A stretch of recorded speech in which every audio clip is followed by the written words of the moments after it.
Good afternoon. Hello, everybody.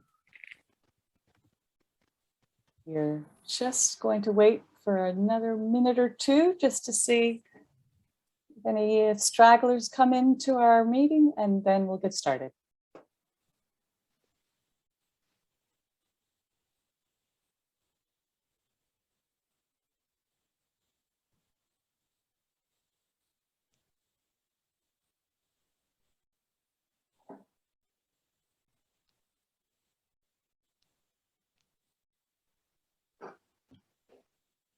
While we're waiting for people to join us, can I encourage you to use the chat just to say where you're from?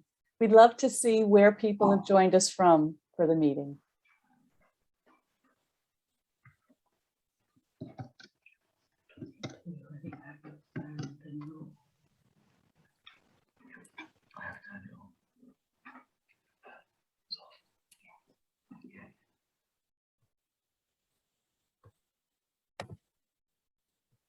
We've got the Lake District, Buckinghamshire, Germany, Glasgow, the home of NHF Scotland, Southend-on-Sea, Essex, Manchester. Oh, goodness, San Diego. It's early for you, very early. Devon.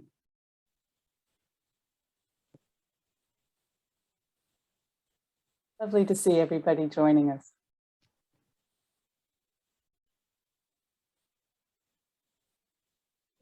London town, very good.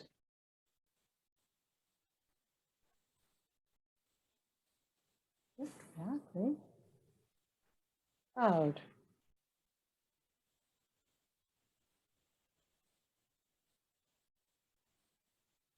Excellent. Okay, I think we're going to get started now. So let me welcome everyone to this special citizens forum being organized by the Mental Health Foundation in partnership with Glasgow City Council. And we are focused today on climate change and mental health. Climate change and mental health. You're all very welcome. And let me say that I'm really excited about this event and that I'm really looking forward to the journey that we're going to take together. We're on a voyage of discovery today. What do we need to know about climate change and mental health? And what do we need to do about it? What action can we take around the mental health effects of climate change? We're really delighted to be partnering with Glasgow City Council on the event, and really glad to be showcasing the significance of Glasgow's own journey on this issue in this context. Climate crisis is currently damaging the mental health of hundreds of millions of people around the world, and its mental health effects are growing in the UK. And that's why we're so glad to be hosting this event. It's going to give you the opportunity to hear from expert speakers around the world, from people who are at the cutting edge of research on the issue of climate change and mental health. And we have tried in this event to create a space for as much engagement and involvement as possible. So there are significant spaces of time in the afternoon today where you will have an opportunity to put forward your thoughts, your reflections, your views, all of which we hope to capture and then to draw together into a report. So let's have a look at that house rules. It's really important that we are creating a safe space for everyone this afternoon so that everyone can feel they can participate. So in terms of the house rules, we want to make sure that everyone can speak and feel respected in the contributions they're making. So we would like to say that if there is contributions that are rude or offensive, that's not going to be tolerated today. And we do reserve the right to remove a participant who's disrupting the session.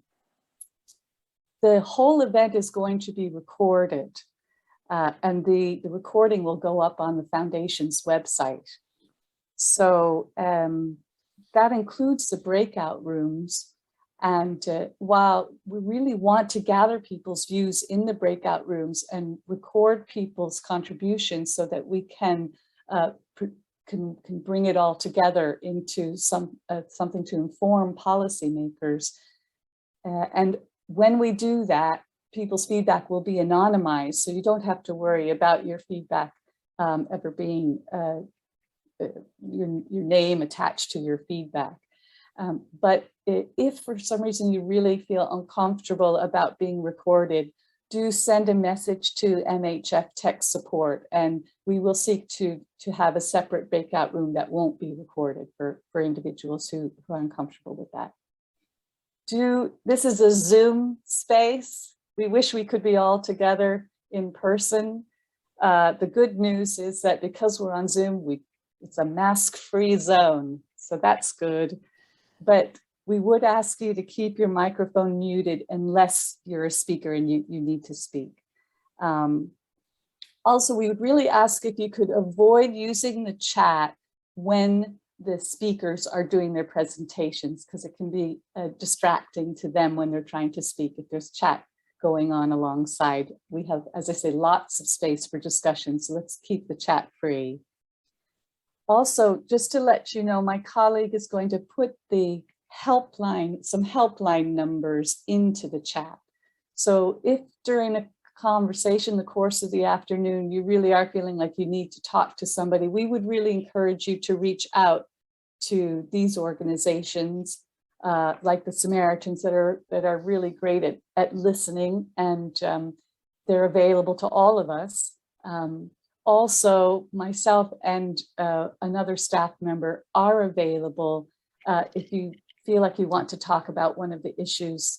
If you feel like you need to talk to somebody, then let MHF Tech Support know through the chat function, and we'll organize to talk to you one-to-one. Finally, just before we get started, we are on Twitter today, so any of you Twitter fans, you can look at MHF Scott, at MHF Scott, and join in the conversation on Twitter. Okay, so I'd now like to hand over to my colleague, and it's a pleasure to introduce you to, before I hand you over to my colleague, I just want to refer you to the agenda, that's right. So just to explain, this is a game of two halves today. The first half is where we're going to really hear a lot about the latest research, our most current understanding of the mental health effects of climate change, what the implications are of climate change for our well-being, mental well-being. And then secondly, in the second half, we're going to talk about how do we move to net zero in a way that is just, that is in keeping with social justice. In each half, we have 3 speakers, and then we have an opportunity, a good chunk of 45 minutes in each slot to meet in small groups through the breakout rooms. You will be assigned to a breakout room automatically, so you don't need to do anything. You will just be transferred into a breakout room, and every breakout room will be facilitated. So you will have someone to guide you through some questions that we prepared. So that's in both halves. And at the end of the afternoon, we'll come together and we'll just have an acknowledgement of what we've learned and where we might take things from here. Right, now I think I'm ready to hand over to my colleague, Mark Rowland, who is the CEO of the Mental Health Foundation, to welcome you formally from the Foundation and to give a context for why the Foundation wanted to organize this event. Shari, thank you so much. Hope you can see me, hope you can hear me. I would love us to be physically together. I always find this slightly strange talking to my computer, but I wanted to just hope you share the enthusiasm and just to add the warm welcome. Thank you for making time to join this discussion. I think it's going to be really important. It's obviously really, really timely. And we have a fantastic array of experts and speakers from across the world who I too am going to be listening and learning. As Sherry said, we do not have all the answers. We're here to really put our shoulder and add our voice to those calling for change and to bring the mental health perspective into that conversation. For those of you who don't know, the Mental Health Foundation has been around for 70 years. We are the UK's leading public mental health charity focused on prevention in mental health. And we have a particular focus on those facing the greatest risk, those on the margins of societies, and how we can protect and support their mental health. And we take a wide angle lens on the different influences that affect our mental health and how we can live with good mental health. And it's why earlier this year we chose nature and the environment as the focus for Mental Health Awareness Week, which we run every year. And we did that with COP26 in mind, because we wanted to ensure that the discussion about climate change involved a discussion about mental health, and that we added mental health as another string to the climate justice bow, as another reason that we cannot wait for change, and to really make the link between the destruction of the natural world and the threat that is to our mental health. We found from the research that we did during Mental Health Awareness Week just how important nature was to supporting people's mental health. And in particular, we explored, we went as far as saying that it's almost impossible to experience good mental health without some connection, some relationship with nature. And the quality of that relationship really matters.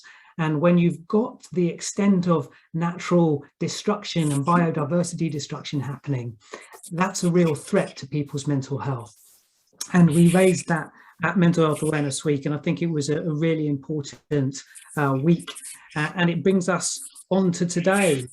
I'm getting some feedback. I don't know whether anyone else can hear that, but if you're listening and you're able to go on mute, that would be great. Thank you. We found during our research during the pandemic that the periods of greatest anxiety, the periods of greatest concern, where people's fears were the greatest, was where there wasn't a plan that was being articulated by the various governments for how to respond to the pandemic. And, we're seeing the same in relation to climate change. There is a correlation between certainty or uncertainty, political confusion, a lack of a plan, and a link between anxiety, worry, and fear. And so we want to be exploring, as Sherry said, some of those links and how we can join up the dots between having a clear plan around climate change and moving to a greener future, and also ensuring that mental health is a key part of that discussion. In 2007, I was working in international development, and I was traveling to Ethiopia, and I was being shown their communities, and they were showing me where they sourced their water from. And I'll never forget being in a village called Lef Village, and the women of that village showing me where they drew their water from, these sand wells, where the water filtrated, and they had to dig the wells deeper and wait longer for that water every year, because they told me that the changing weather conditions were affecting the water supply. And they showed me that where they now had to collect their water because these sand wells were no longer providing enough water. And they walked me up the hill, and what I saw was unbelievable. It was drawing water from a mosquito-infested, boggy, muddy water source, which was undoubtedly making the community unwell. And I understood then the tremendous fragility that climate change is already causing for human communities. And I think our conviction today is that the mental health implications are no less serious, no less widespread. And that's why it's so important that we come together and explore those issues today and bring experts together to hear the evidence and to understand what more can be done to bring that evidence together and also drive change and action. So I think I will stop there, Shari, and maybe pass back to you to introduce the first set of speakers and to thank you again for taking the time to join us today. That's great, Mark. Thanks so much. And that really helps, I hope helps you to understand why the Foundation is so passionate about creating this space. So with no further ado, I would like to introduce our first speaker, who is Dr. Panu Pikala. And Panu is a leading expert in eco-anxiety research. He's published books about this topic, and he's adjunct professor at the University of Helsinki in the Faculty of Theology. And he's the winner of an award, the 2018 National Prize for Education, for his work in this area. And so I'm very much looking forward to your talk, Panu, and I'll hand over to you now. Thank you, Shari. Very good to be sharing this space with you. Warm greetings from Helsinki. Terveisiä Helsingistä. Climate change and climate emotions will be my main focus today. First, about the realization. How did you feel when you first realized that the climate crisis is so severe? How old were you? Was it a slowly developing realization or an abrupt shock? Both can happen to people, and depending on the age in which we live, there is a certain factor causing it. For example, today, if you are a kid, you evidently hear about this crisis. In the earlier decades, it was possible to postpone discussing about it until children reach a certain age. But nowadays, even kids in kindergarten hear about the climate crisis. How do different people react? And how do people live with the knowledge or the effort to unremember the knowledge? This points to the complex psychosocial dynamics related to knowing and not knowing about the climate crisis at the same time. This has many effects for the broad phenomenon of so-called climate anxiety or climate distress, because we humans are social creatures and the reactions of others have great influence on us. So for a very long time, there's been strong strands in societies where people have tried not to know the severity of the crisis. But now things have changed. We have come to a period when it's even harder to avoid this knowledge. Climate anxiety is a tricky term which has great power still to capture people's minds. What does anxiety mean to you?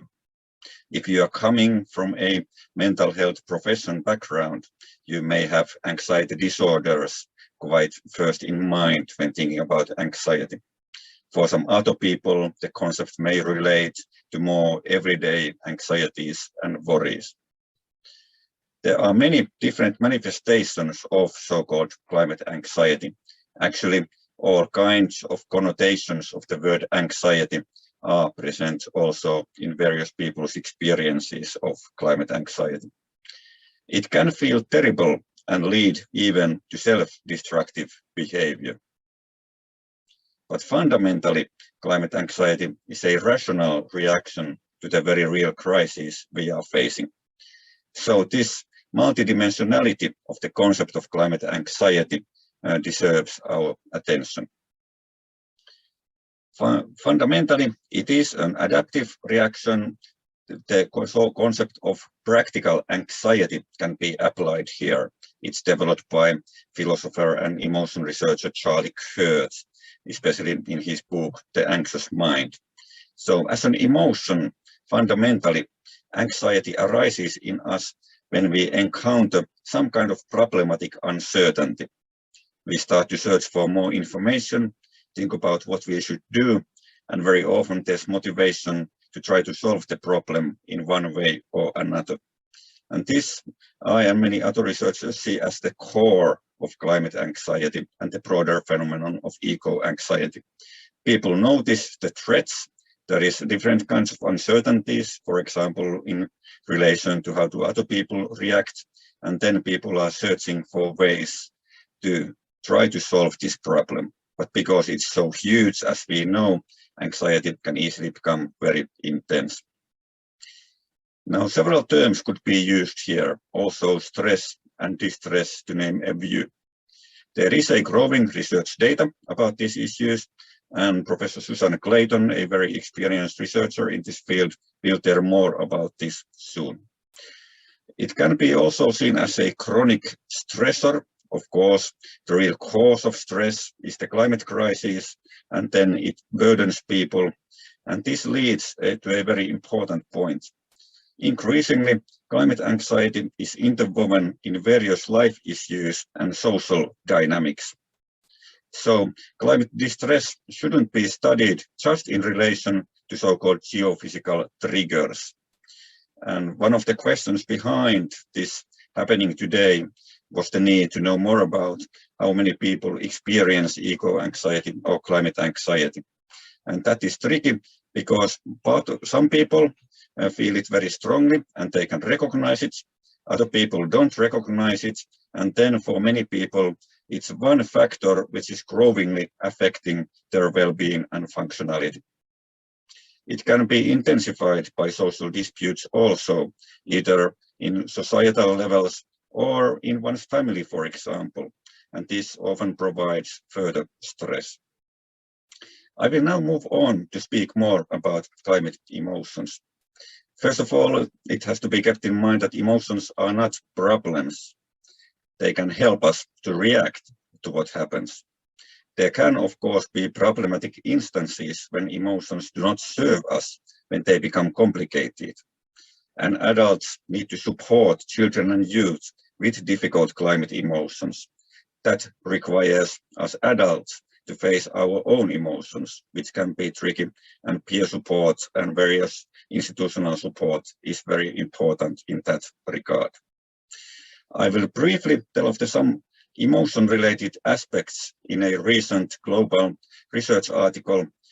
Professor Clayton was also participating in making this, and she will tell some more. I will just focus on some emotion-related results. So this was done this year, 10 countries, altogether 10,000 respondents.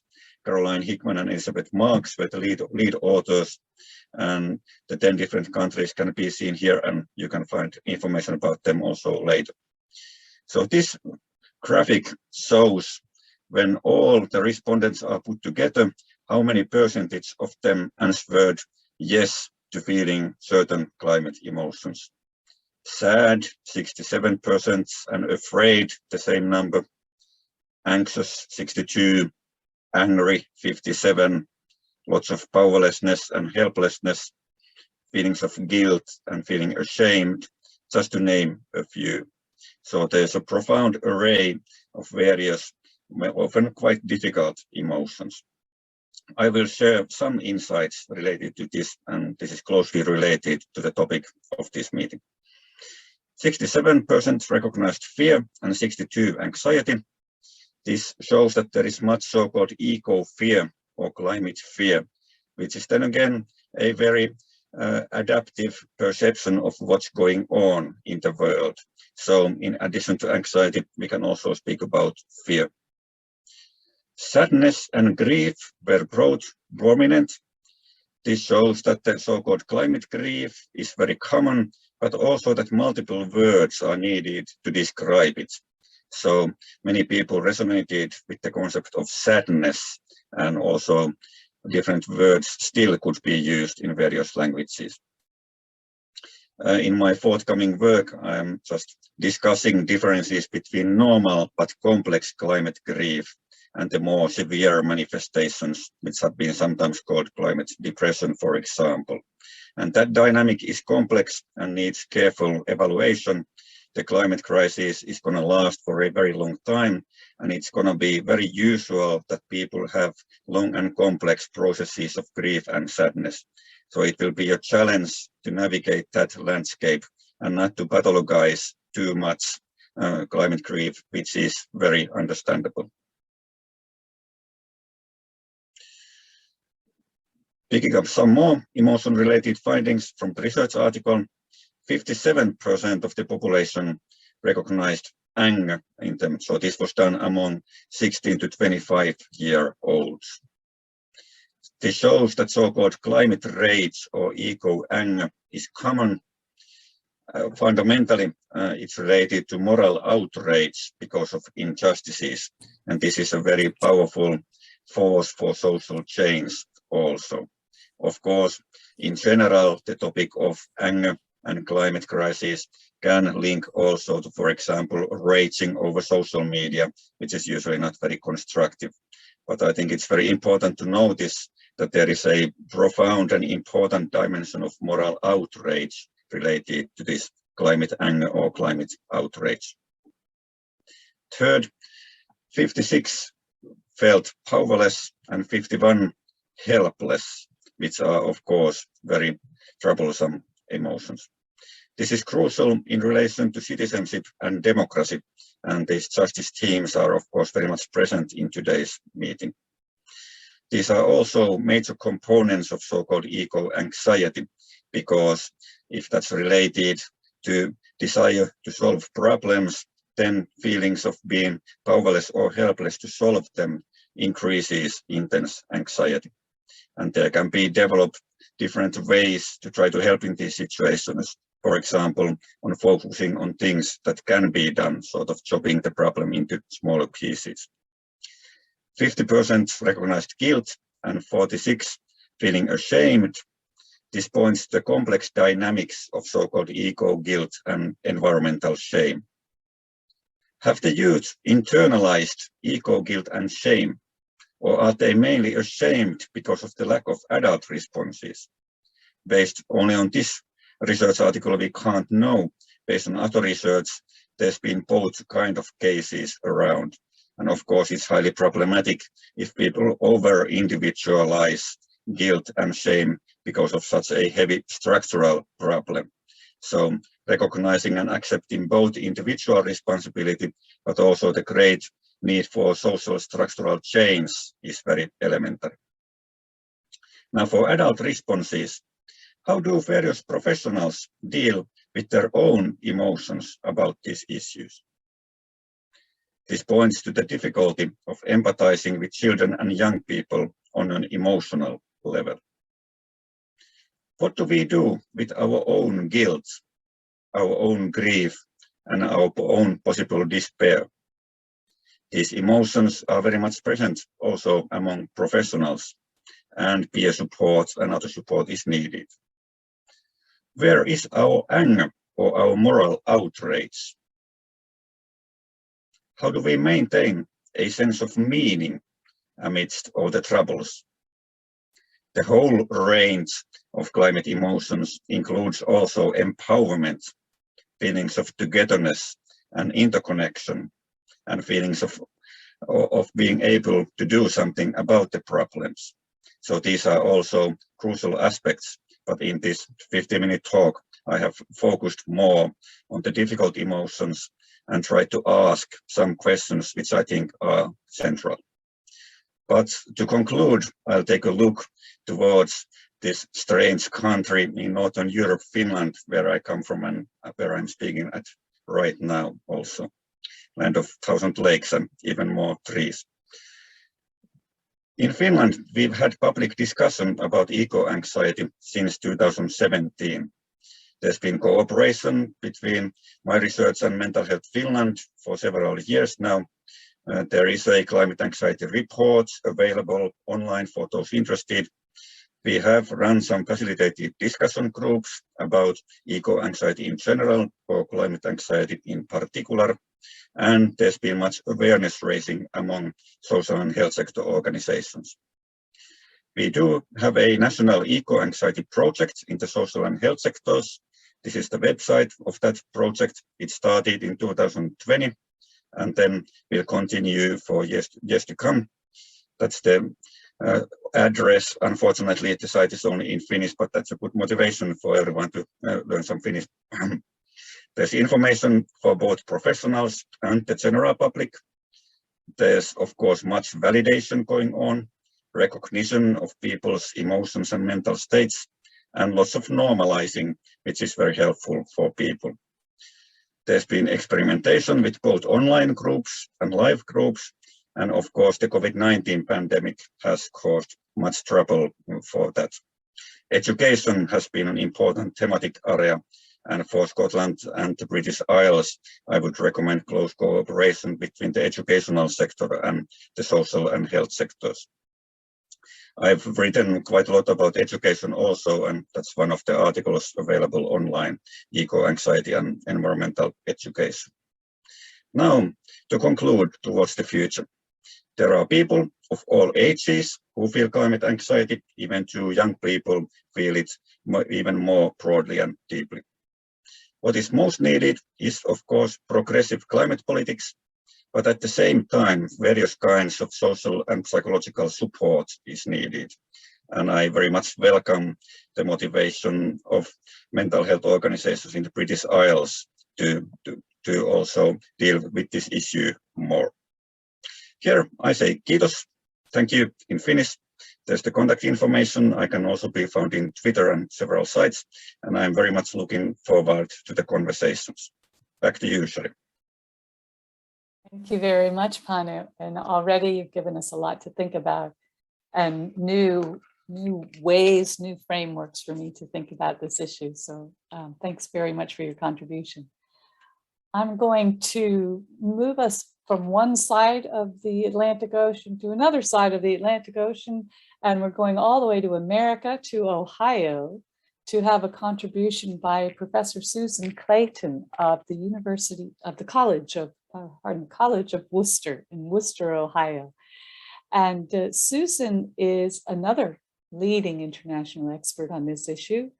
Her research examines people's relationship with the natural environment.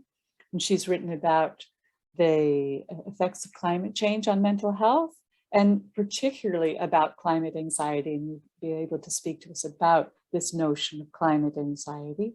She is a lead author on the forthcoming 6th assessment report of the Intergovernmental Panel on Climate Change. So that sounds quite auspicious. And as I say, she works at the College of Worcester as a professor of psychology and environmental studies. So Susan, we're happy to have you speak now. Thank you. Thank you, Sherry. And let's see, there we go. I should say I'm actually not in Ohio. I'm very close to you, relatively speaking. I'm currently in Paris at the Institut d'études françaises for the year. But I'm very happy to be with you virtually. And what I want to do today is really talk about the big picture. What do we know about the way in which climate change is having an effect on mental health and well-being? And I think we're only beginning to recognize the ways in which climate change will have human impacts, as opposed to earlier years when we were more focused perhaps on polar bears and glaciers. And most people are beginning to recognize that climate change has impacts on our physical health. My focus as a psychologist is on mental health and well-being, but I want to stress that these two are highly interconnected. If you experience physical health problems, it can impair your mental health. And if you have impaired mental health, it may well lead you to engage in risky behaviors or do things that otherwise threaten your physical health. So it's just a heuristic to try and separate them, but they really do have an impact on each other.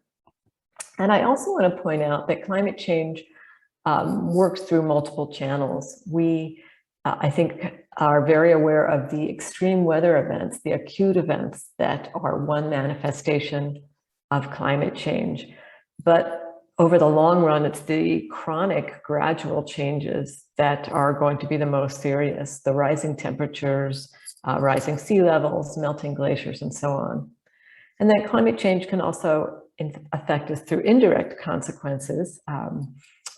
for example, if people are displaced from their home by extreme weather events, and through vicarious experiences. So we're social organisms. We're not just affected by what happens to us, but by what we see happening to other people as well. And there's quite a substantial body of research showing that natural disasters do have impacts, not just on physical health, but also on mental health. Not surprisingly to anyone who's experienced a major storm or flood or wildfire, there are increases in post-traumatic stress disorder, depression, general anxiety, suicide, substance abuse tends to go up, sleep disorders, and you can see how some of these things will affect physical health, and even domestic abuse and interpersonal violence. I do want to stress that most people are surprisingly resilient. So most people do not experience significantly impaired mental health after a disaster, but we definitely see significant increases, sometimes as high as, say, 40% of victims may experience some sort of mental health impact. Less obvious to a lot of people is the impact of these chronic changes like rising temperatures. And here's where research in recent years is really beginning to grow. We know that heat is associated with a variety of effects, such as increased conflict. Now, I know we're talking about mental health primarily, but clearly conflict is a threat to mental health. This conflict can occur both interpersonally within a family or within a community, and also between groups, especially as perhaps one community that is displaced might come into conflict with another community as people have to migrate. Heat has also been shown to be associated with increased rates of suicide, with increased rates of psychiatric hospitalizations, and generally people just rate their well-being as being impaired by high temperatures. And it's not, the causal mechanism here is not fully explored. There are probably multiple reasons that heat has these sorts of negative effects. Most people, it makes them uncomfortable, it makes them irritable, it's a source of stress, and all of that can contribute to these mental health outcomes. I also want to get perhaps a little bit more abstract and talk about the ways in which climate change can make us essentially a little bit less resilient, a little bit more vulnerable to these kinds of impacts. And one of the ways it does that is by threatening our core sources of identity, the ways in which we define ourselves, the things that make us who we are. That can include occupational identity. So climate change is increasingly having impacts on our economic structure. Some occupations will be fundamentally reshaped or may even vanish.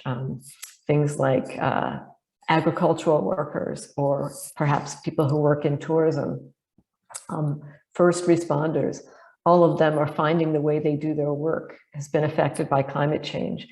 And that might start to affect the way you think about yourself, sometimes in negative ways. So just as an example, droughts have been associated with increased rates of suicide among farmers whose sense of themselves, and of course, economic well-being has been fundamentally threatened.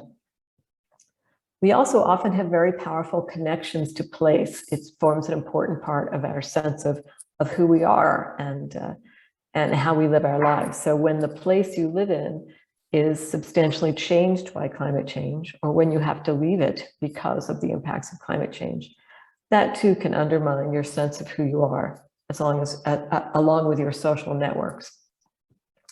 And especially for some groups, climate change can threaten their cultural identity.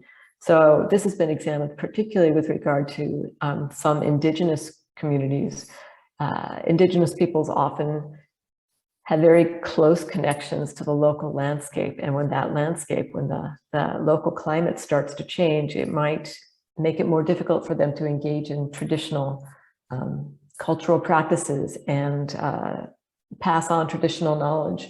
And so there have been reports and empirical studies that have documented decreases in community cohesion, increases in substance abuse and suicide among young people, especially in Indigenous communities.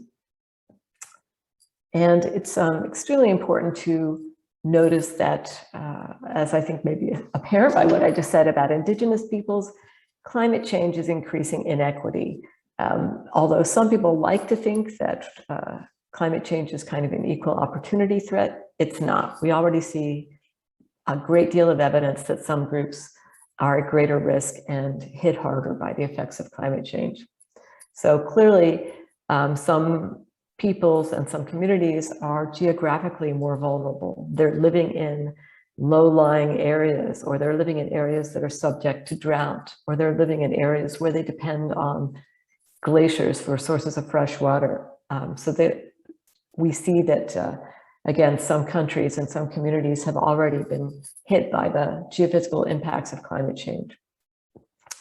Also, of course, some groups are more economically vulnerable because financial resources can't completely save you from climate change, but can certainly buffer the impacts of climate change and help you recover from related events.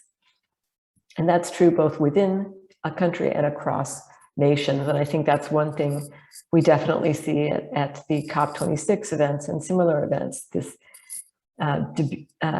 dispute about how much rich countries owe to poorer countries to help them cope with the effects of climate change that they were usually not responsible for producing.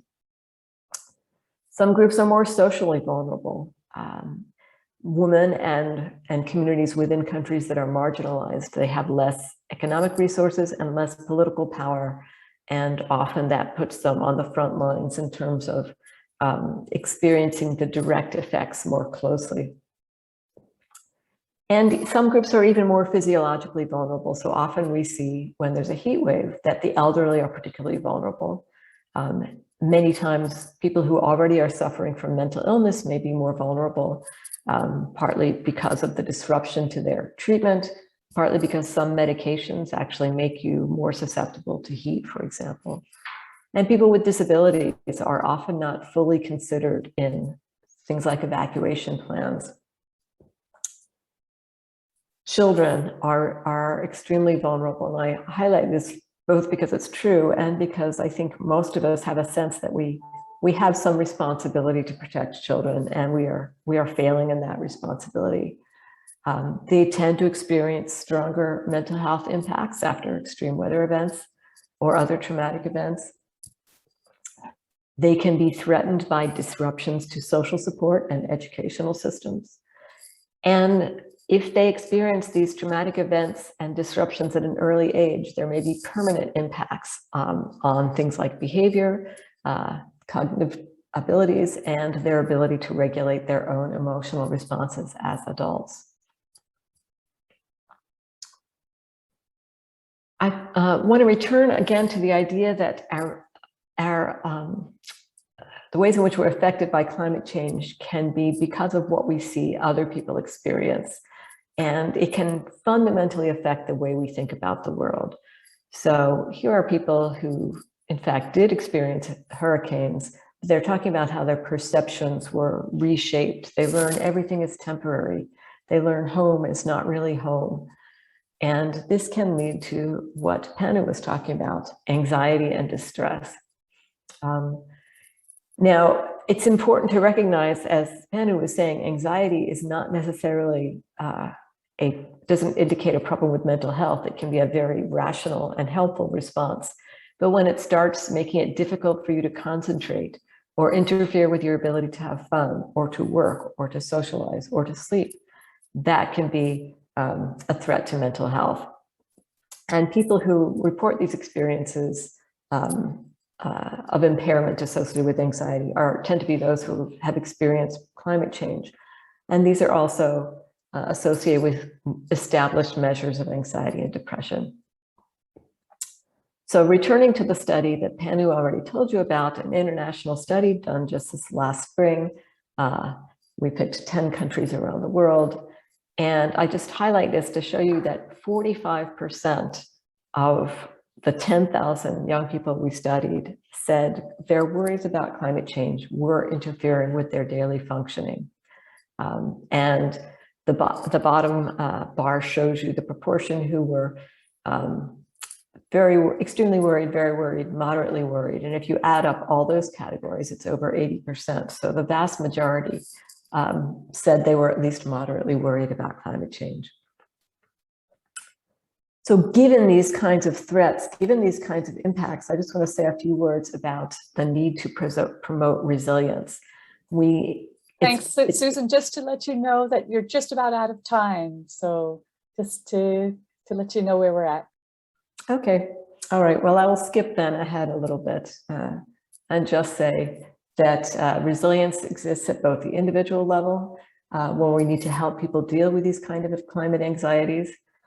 And, but we don't want people to just ignore the problem. We want to encourage them to focus on the problem while nevertheless managing their emotions, and finding a sense of hope and purpose and even trust in others can help with that individual resilience.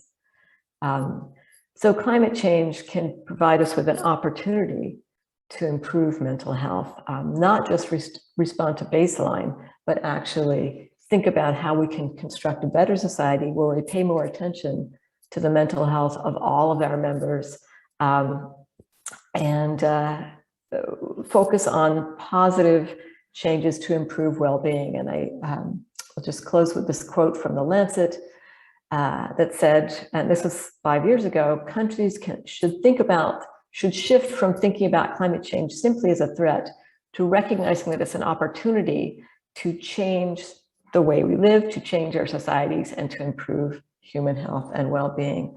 And thank you, Sherry. I'll stop there. Thank you very much, Susan. And I know that we had to rush a little bit towards the end there, but as you circulate around the breakout rooms, I hope if people have questions further about the resilience side of things, that they'll have an opportunity to ask you about those. So we have one final speaker before we head into our breakout rooms, and that is Mr. Moiz Siddiqui. Moiz, I apologize deeply if I've mispronounced your name. Moiz is, he's one of the youngest recipients of the UK's National Children and Young People's Champion Award for his work as the youth mayor for the city of Derby.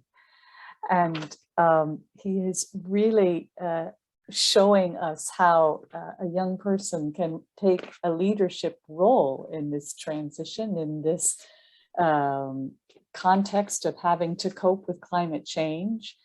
He regularly speaks at regional and national events, and his interests focus on participation, social mobility, mental health, and the environment. So Moiz, if you'd like to take over now, I'd be happy to hear what your contribution. Thank you very much for passing it over, and it's been wonderful to hear from the other two speakers so far. So hi everyone, my name's Moiz, and I'm kind of providing a young person's perspective on what it is to live in this day and age with the climate crisis that we have so far. And I think what's really important is that I start with context. And I think everyone here can agree that in life we are often faced with challenges and obstacles, and as we go on with life and we build experience, we overcome more and more obstacles and challenges. Now, when we overcome bigger obstacles and challenges, we often forget the initial challenges that we faced. Now, as young people, those initial challenges, those first challenges that we faced are one of the biggest. So some challenges to you that might seem quite insignificant, to young people, those challenges are the first challenge that they've ever encountered. And so I'll start with exam stress in schools. So a lot of young people are in school, and when they first have to sit their GCSE exams, that seems like the end of the world. It was only a few years ago when I sat my GCSEs, and it felt like that was the biggest thing ever. If I failed, you know, the world was going to end for me. And it was such a big concept. And after you complete them, you look back and you kind of think, actually, it wasn't, you know, it was all right. But in that moment, it seems like the biggest thing. Now, in today's day and age, young people are now having to face that the societal pressure in terms of exams and schooling, whilst also having to consider the environmental impacts. So during my work as the youth mayor for the city of Derby, I worked with the Woodland Trust, which many of you might be familiar with. And they recently opened their new site, the Young People's Forest. And I was working with them in terms of engaging young people and how we can get young people involved. And what I found was a lot of people are now having to choose between their educational studies or, you know, whether they can give up some of their time to go plant some trees at the site. That is something that a lot of people tend to forget. Now, organizational leaders, researchers, politicians, as you've all developed in your career, those initial obstacles might seem a bit smaller to you, whereas young people are really, really struggling with challenging them. And that is where that sense of hopelessness comes from, because now they're having to choose between, actually, shall I spend my weekend planting my trees, or do I spend my weekend revising for this exam I've got on Monday? When young people are put in that situation, that can be completely detrimental, because now they're thinking about, you know, which do I choose, which is more, excuse me, which is more important. Now, asking a young person at the age of 14, 15, 16 to choose what's more important, you know, the environment or their test on Monday, that might not seem something big to you, but that can be really, really something that young people struggle with. And that is something that is completely overlooked. Now, adding on to that, young people, we might not be experts in our fields in terms of research or any sort of scientific background, but young people are the experts in being young people. Organizational leaders, politicians, everyone who has advanced in their career, the way that they had to do that is a lot different to what young people face now. The times that young people are going through, society has developed so fast that those leaders and those people in those positions, when they were young, when they were young people at that time, that was a completely different experience to what young people are going through today. Young people are now having to focus on, actually, this career, is it going to be sustainable with the environment? You know, that is not necessarily something that anyone else would have talked about or focused on back then. And now it's about introducing those young people and bringing them to the table of decision making, because these young people are quite frankly really, really impacted and are having to live through this. Now, as Susan talked about, that in proportion statistic of 45% of young people feel like that this impacts them on their daily lives. Now, I don't think that there's quite enough emphasis on what that actually means every day that these young people are having to go to school. And I think, again, it's overlooked, the societal pressures, you know, what am I wearing today? You know, am I going to make any friends? Who am I sitting with at lunch? Who am I going to sit with on the bus? Those little things are something that can really, really add to a young person's mental health, that can really, really impact them on how they behave and what they do. And so throughout my work, I think it's been really, really important to me for advocating that young people have a seat at the decision-making table. It's not about being tokenistic. It's not about kind of saying, oh yes, we spoke to young people, we can. My experience of organizations do this, you know, they say we need opinions from young people. Let's have a little focus group, and that's it. You know, where is that feedback taken to? Has that actually been inputted? A lot of that is kind of moving away from that tokenistic thing that actually we've spoken to young people, but what are we doing with that information? So with the Mental Health Foundation, I'm on their Young Leaders program, and they do an incredible job of making sure that young people are involved in every step of the way. You know, from the decision making, from the campaigning, really looking at a young person's perspective. And I want to highlight that keyword again, a young person's perspective, because that is where young people are experts. That is something that no one else has. It's completely different to when you were a young person. It's completely unique, and that is not to be overlooked, because that is the way it's going. That's the way these young people are going to be the next leaders and the next decision makers. And without having that support, without having you guys personally invest in those young people to actually say, this is some support, we're here to listen. Without that, then there won't be any change. That cycle will be repetitive. Listening to those young people and listening to them, to their voices, has such a big impact, not only on their mental health, but also their insights. It's actually preparing them for when they are in these positions to make those decisions based on all of the experience that they've gotten. It's incredibly important. Like I said, so when I was the youth mayor, working with organizations, you can completely see what is tokenistic and what is not. It's not about having a young person and just to put on your website, oh, we've spoken to a young person, this is, we're all youth friendly, this is a youth perspective. It's not about that. It's actually really investing and treating young people as equal partners. Again, I'm going to reiterate the point, equal partners, because know that, we're not necessarily the most experienced in the field that, you're working out or the environment, but we are the most experienced in being a young person. And that is something unique. That is something that we have that no one else has. So treating them as equal partners is where we can actually really collaboratively work together. And I think a lot of organizations undermine the resources that they can provide to young people. Even having a young person having a young person shadow one of your team members for a day, taking minutes for a meeting, having those young people involved in all those different stages makes those young people prepared. One of the biggest things about feeling hopelessness is the fact that young people feel like their voices and opinions will be disregarded. And that goes back to being tokenistic, How can young people confidently speak their voices without feeling like actually it's not going to go anywhere? And that is what stops people from speaking up. And it's quite blunt. Loads of young people, I will tell you right now, loads of young people, they are not incapable. They are more than capable. They have the skill sets, they have the voices, they have the answers, they have the opinions right there. But it's that self-doubt of thinking, actually, these big leaders, these big people, they're not going to listen to me. And so they stay silent. They stay silent. And that is a loss of resource. That's such a lost resource from listening to such great ideas. I've worked with organizations where they do treat young people as equal partners, and the influence, the ideas that come out of those workshops of those young people are so significantly important and impactful. I've seen real big changes in organizations who take this really seriously. Now, I mentioned earlier, a bit before, that young people are now having to look at their career paths and their passions to see, actually, is this environmentally friendly? Can I do this? Myself, I studied on the space engineering program for my A-levels.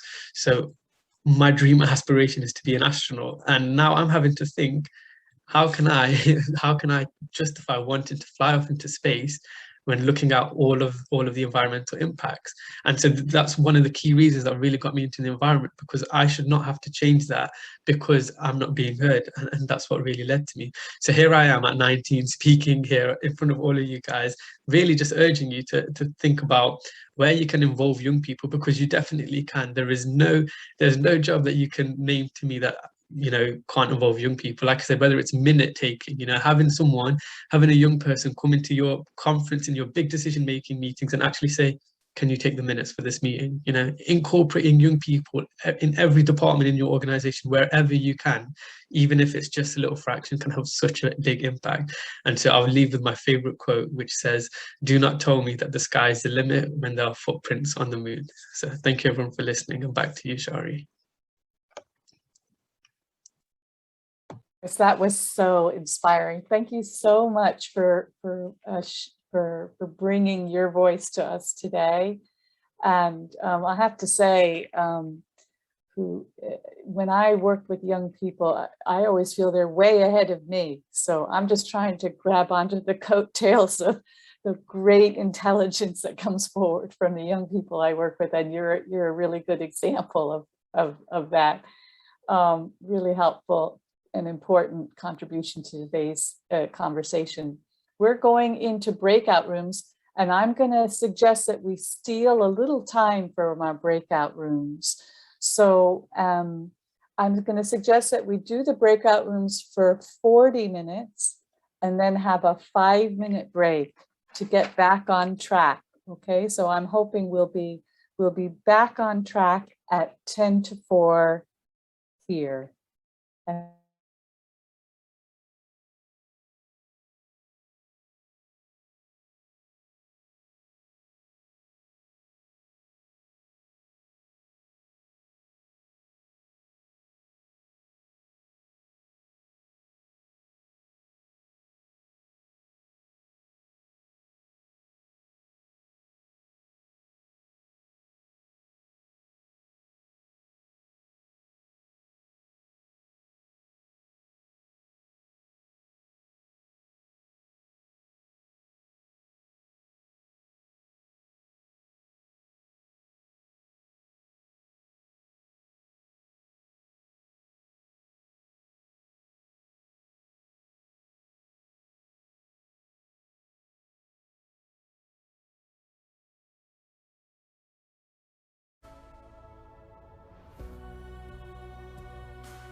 Well, good afternoon and welcome to the second section of today's event.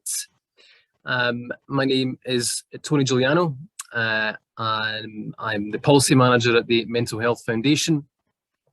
I hope that you enjoyed the breakout rooms and that you were able to express your personal experiences, your views on the issues that we discussed earlier today, and looking at drawing from the evidence that we heard from our speakers earlier in the first session.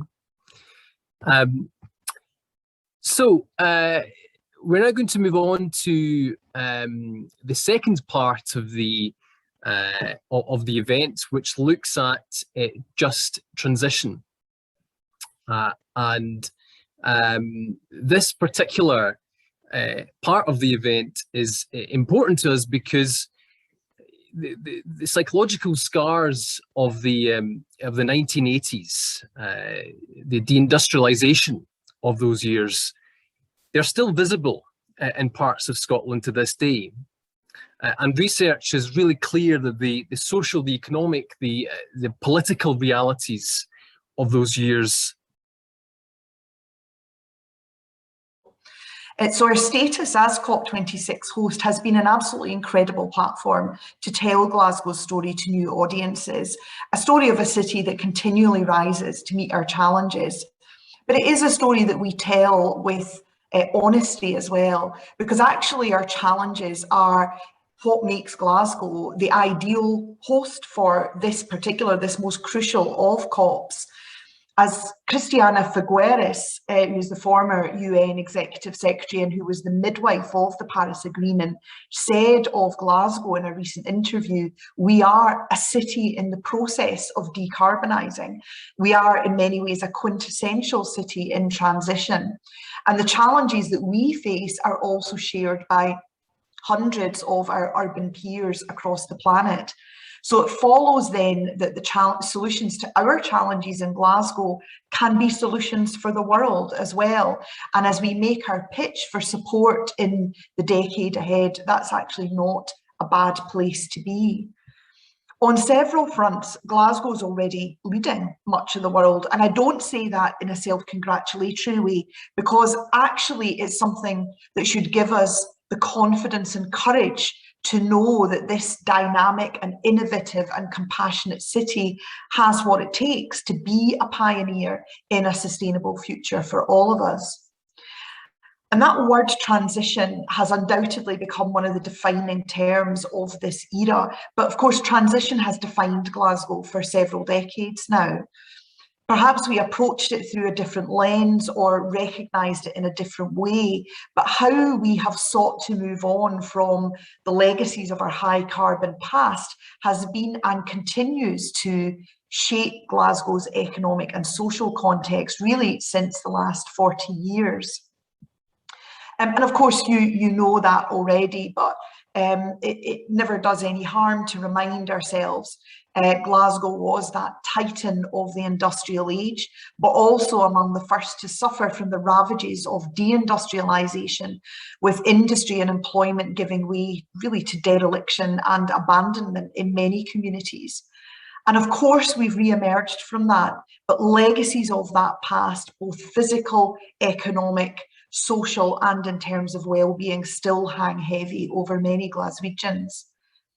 Deindustrialisation was, of course, a trigger for the depopulation of many traditional communities, and the detachment and the despair that was felt in those areas left behind has been reflected in two of our biggest social challenges as a city: long-term ill health, including mental ill health, and premature mortality. The failure to plan by putting in place new industries when the old collapsed has been a major contributor to generational unemployment, to economic inactivity, and to the poor well-being outcomes that come along with that. Similarly, the physical legacies, swathes of derelict land along our waterfront and across entire sections of Glasgow, are the most visible reminder, scars that remain a blight that affect the well-being of communities and indeed the prosperity of the entire city. And of course, we became a city that was given over to the car, with the busiest section of Scotland's motorway cutting right through the very heart of Glasgow, and that in a city where almost half of households have no access to a car, but where now our most disadvantaged communities are disproportionately affected by transport-related emissions. And those impacts are well known, but our knowledge of them is expanding all the time, whether it's the impact on cardiovascular disease or respiratory conditions like asthma, or perhaps the less obvious contribution to conditions like dementia, diabetes, and cancers. Air pollution affects us all, and especially our most vulnerable. So in Glasgow, our past is still a very current social justice issue. Real progress has been made on several critical fronts, of course, and we need to celebrate that. Most notably, the construction of thousands of new homes and the physical renewal of many communities. Just 20 years ago, housing standards in Glasgow remained an unwelcome inheritance of failed experiments in city planning, displaced communities, and generally poor standards. We had probably the worst social housing in Europe not that long ago, and that poor housing had a deeply damaging effect on health, on quality of life, and on the sustainability of entire communities. But since then, we've undergone the biggest physical transformation of city neighbourhoods in generations, and our efforts are now recognised as an exemplar for community-led sustainable neighbourhoods by the UN. So what my administration has sought to do is to identify where those long-term challenges lie and how to break the cycles that perpetuate them, and to do so not just in partnership, but in co-production with the communities that are most affected.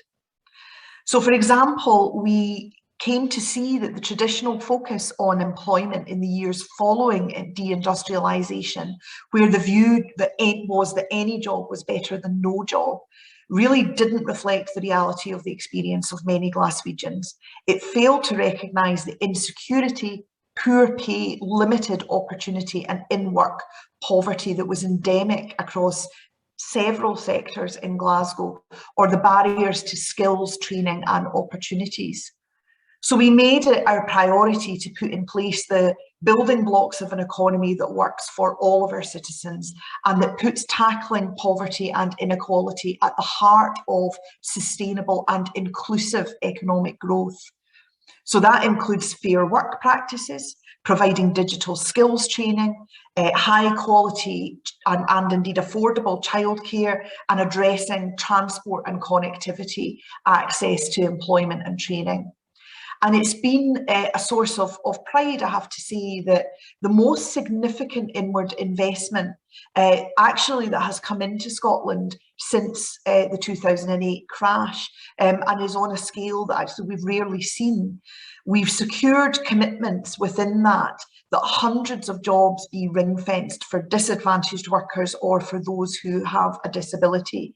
And that was the Barclays inward investment of 2,500 new jobs into the city, as well as a transformed neighbourhood on the south side of the river, which has certainly been a great source of comfort for me over the past very difficult 18 months or so, to see that rising from what was previously really just a dead and derelict zone on the south side of Glasgow. But those approaches are the approaches that we're embedding to address the past, but also to prepare for the transition, not just of the future, but that's happening right now.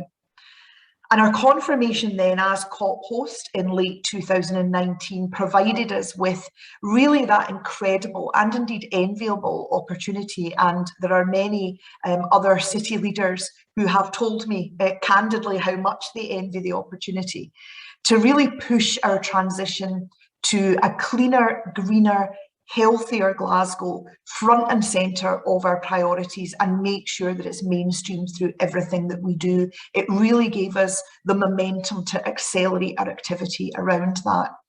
And indeed, the organisation that represents global local government at the UN Climate Agency, the UNFCCC, the local government and municipal authorities constituency, put social justice at the forefront of its roadmap to COP because of Glasgow's messaging about the climate emergency.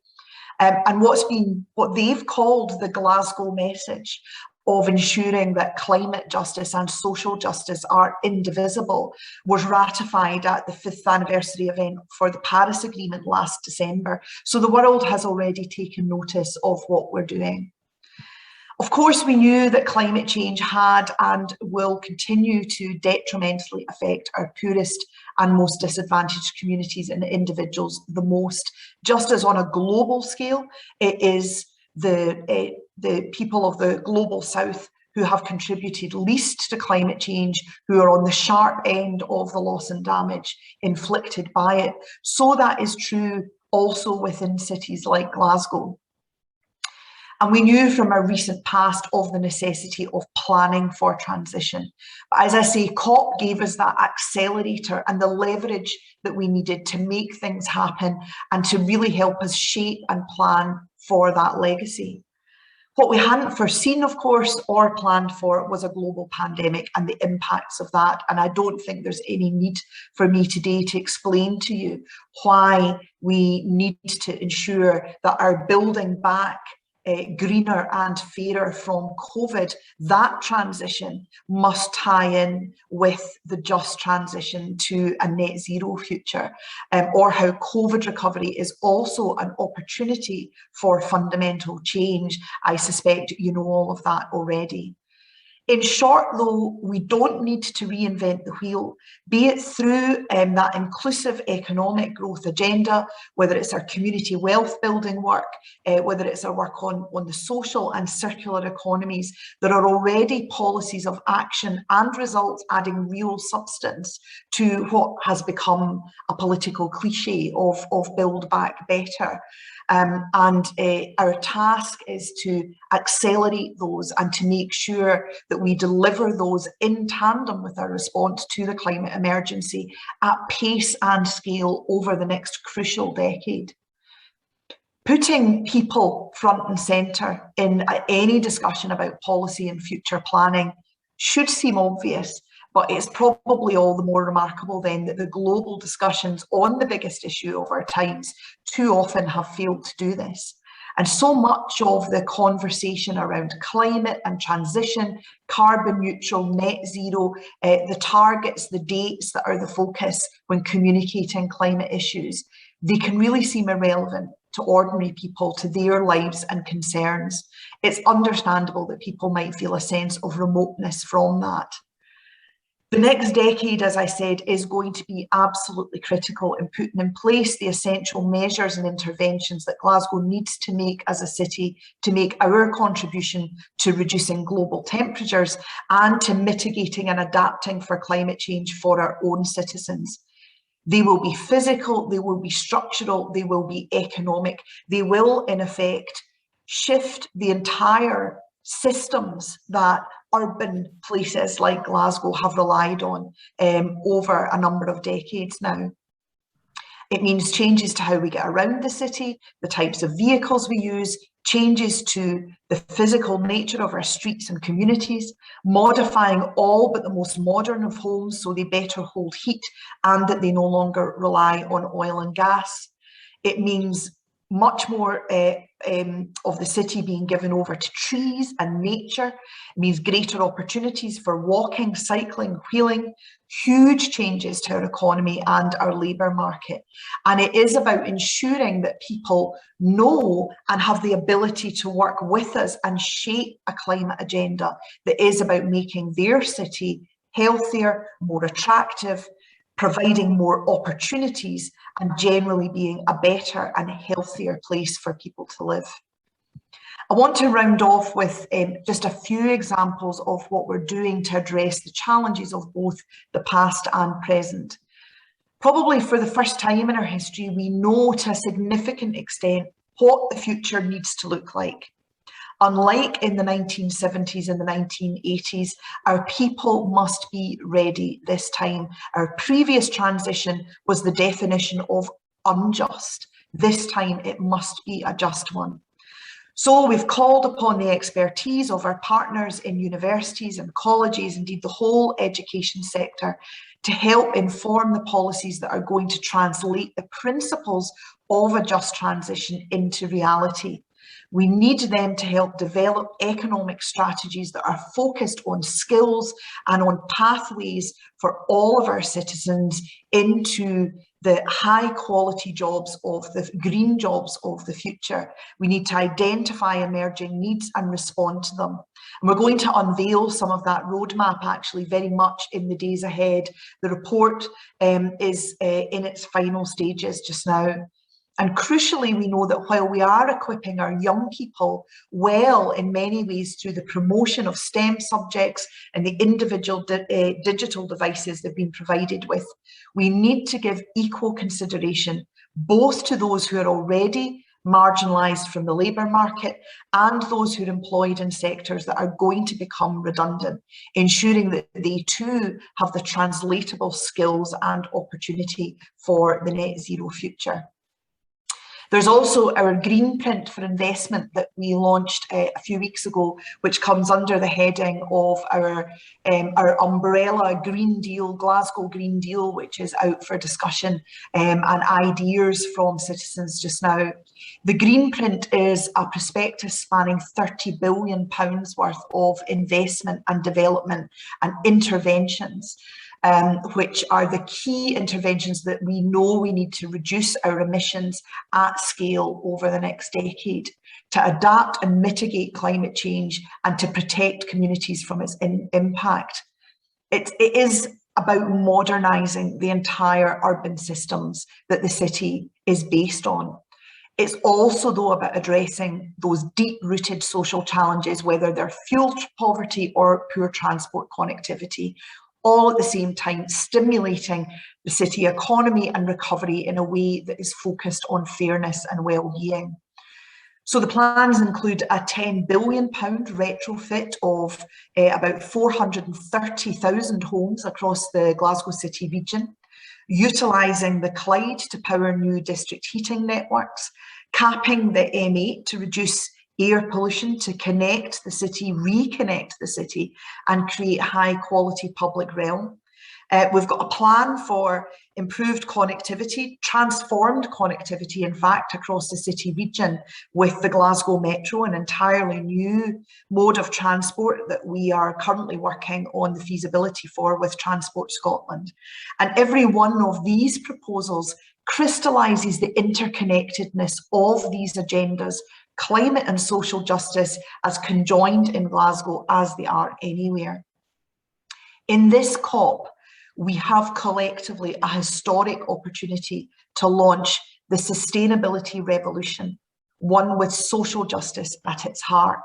Both the greatest challenges and the greatest gains for net zero are found within the world's cities, and so too are the opportunities for environmental, economic and social renewal. Glasgow, like so many of our peers, is absolutely committed to making this a just transition for all of our citizens and particularly for future generations. Thanks very much for listening. Thank you so much, Susan Aitken. I think I really want to thank and pass my gratitude on to the leader of the council, because actually not only is she hosting and co-hosting COP26 here in Glasgow, so very grateful for her joining us today, but actually for spelling out some of the policies that will make the shift.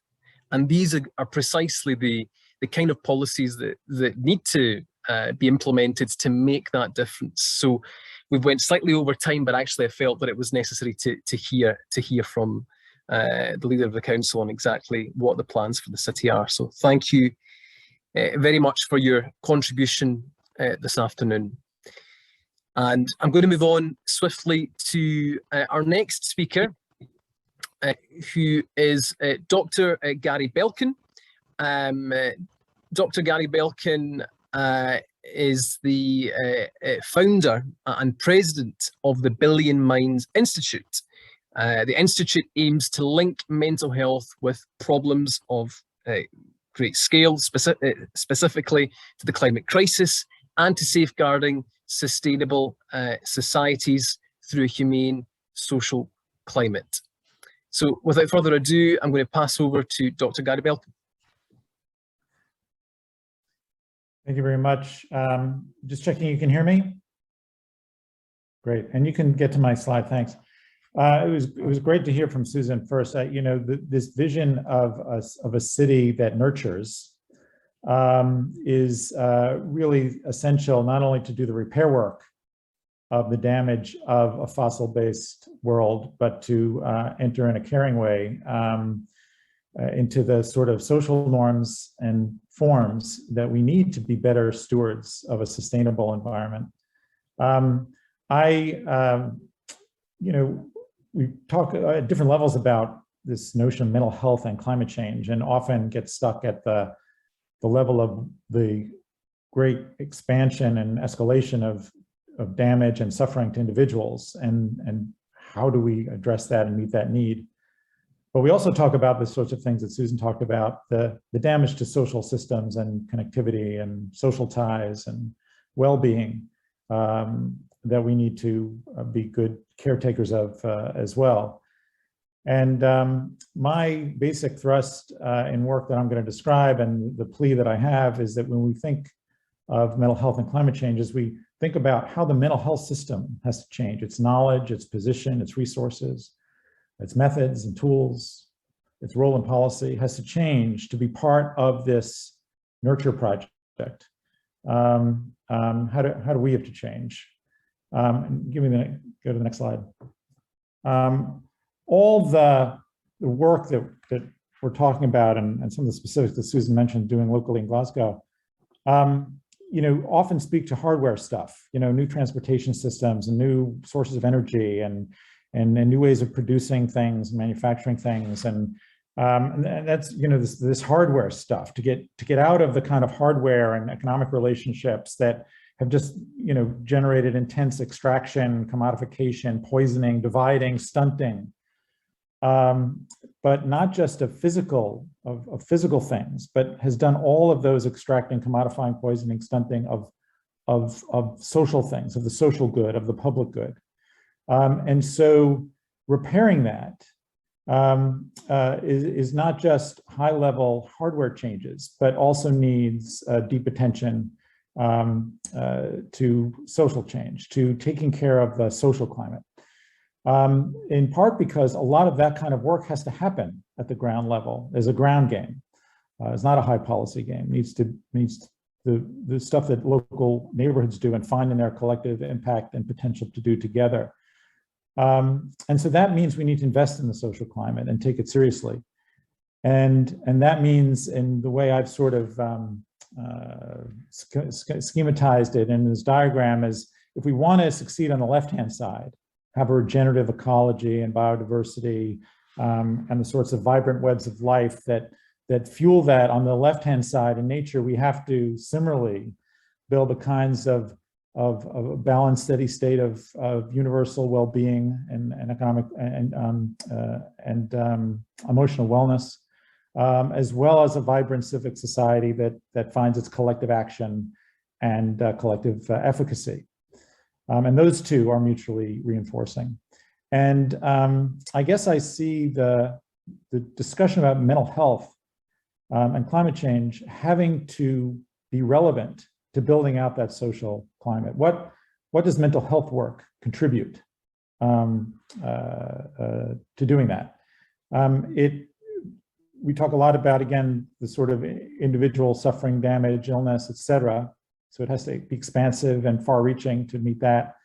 But it also needs to be part of, and can be part of, the sort of well-being, broader social outcome, social ties, collective efficacy work that Susan described doing in Glasgow.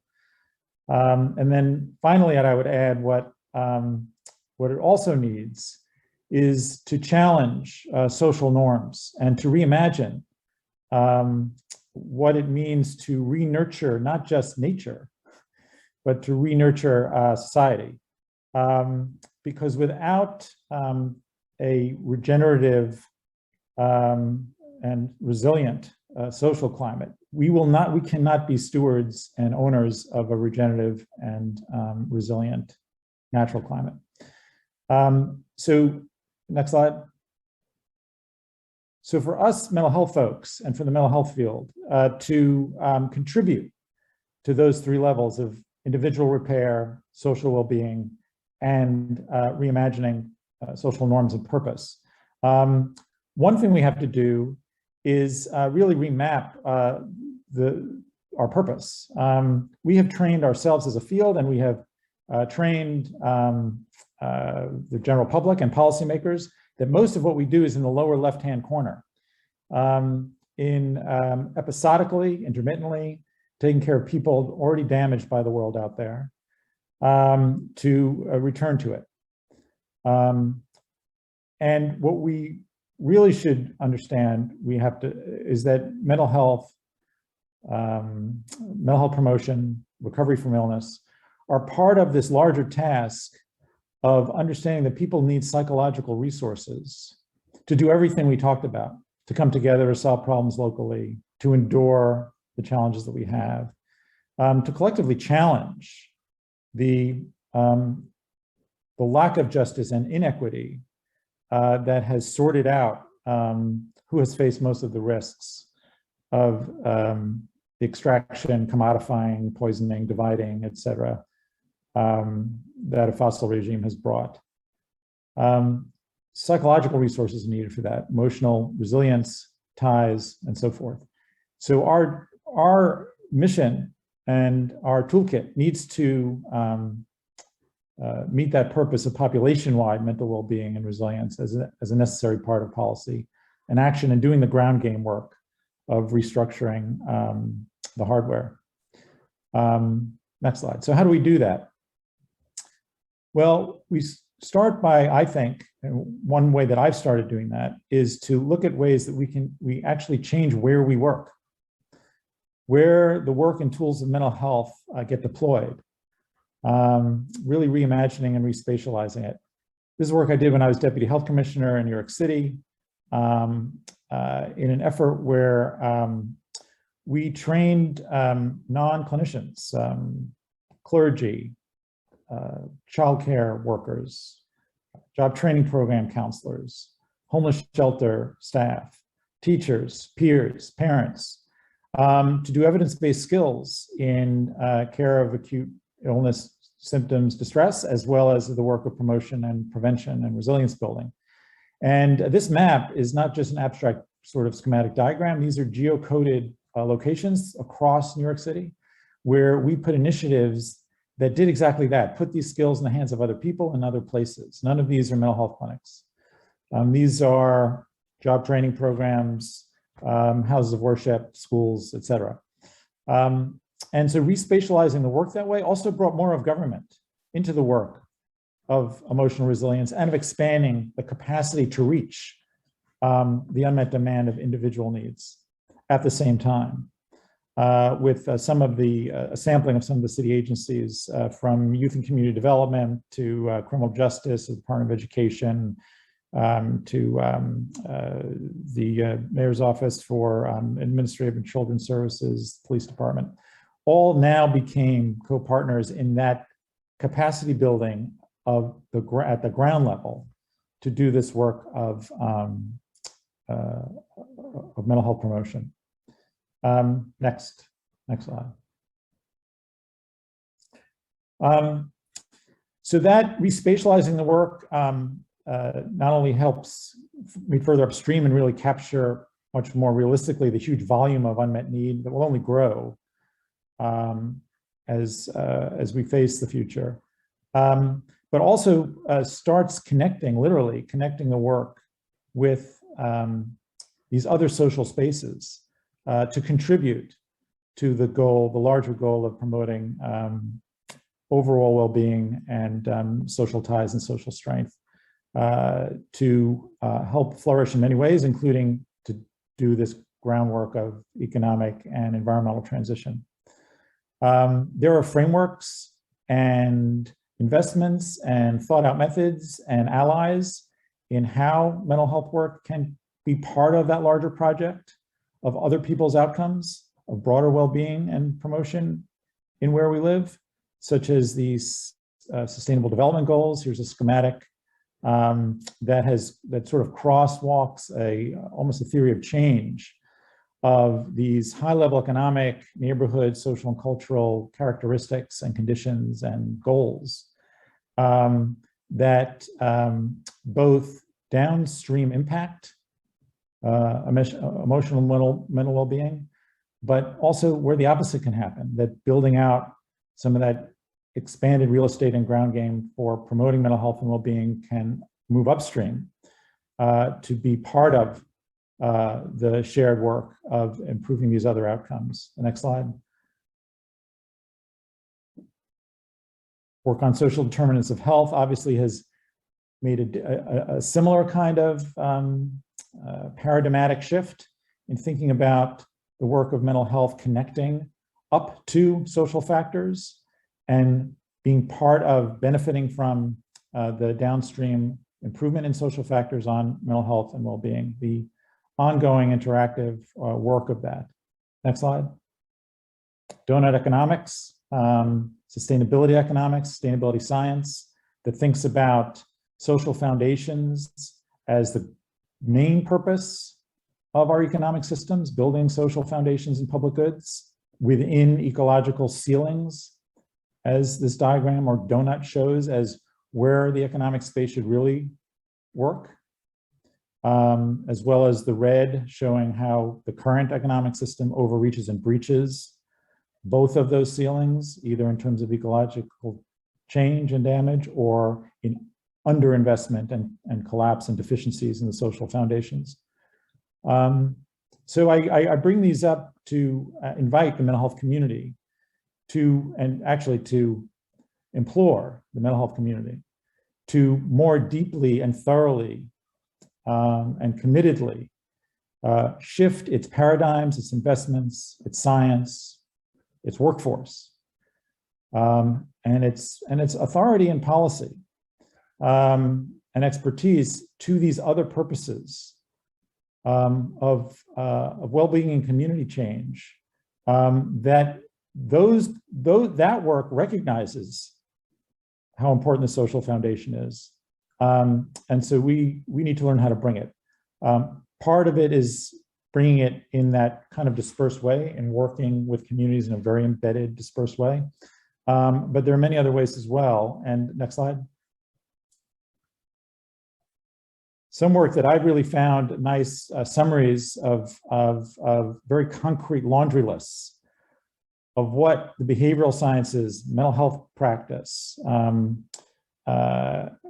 social sciences have learned, the to-do list of what we can contribute to building out all that macro work, as well as the micro ground level support work, is Tony Bigland's work on what he calls the nurture effect, which really itemizes a whole array of evidence-based practices that change our school settings and our policing practices and our healthcare and mental health care settings, and other social policies, early childhood emphases and parenting supports and income security, et cetera, all of which both either create social change that has downstream impact in securing and bolstering the social climate and emotional well-being and resilience, or that starts at the ground game of building and supporting mental health and promotion in the ways I diagrammed we should do on the ground for its upstream effects on reinforcing a more nurturing and well-being focused society.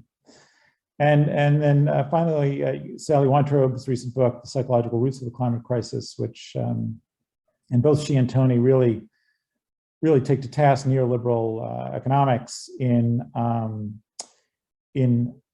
intentionally or certainly structurally, interfering with the ability to do these things, with the ability to build the menu, the agenda that Tony summarizes, to get in the way of deploying the map that I showed you. And in fact, that effort in New York City kind of faltered and got diluted because of those politics, of focusing so much on building out the civic sector as and the public as a partial owner of this work.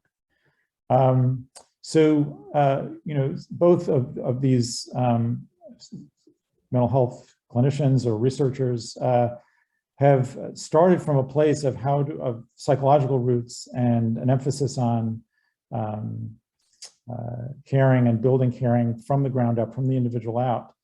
Also means dismantling these larger, you know, these larger social structures.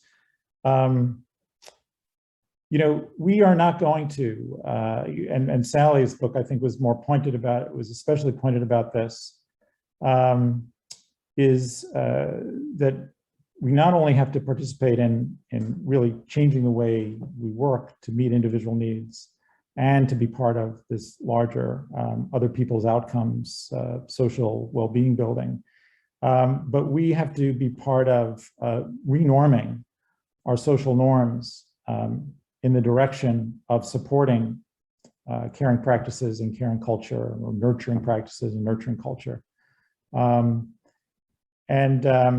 I would just leave you with this last quote on the next page. The activist Adrienne Maree Brown wrote, you know, we live in a world that which other people imagined. Most of the constructs that oppress us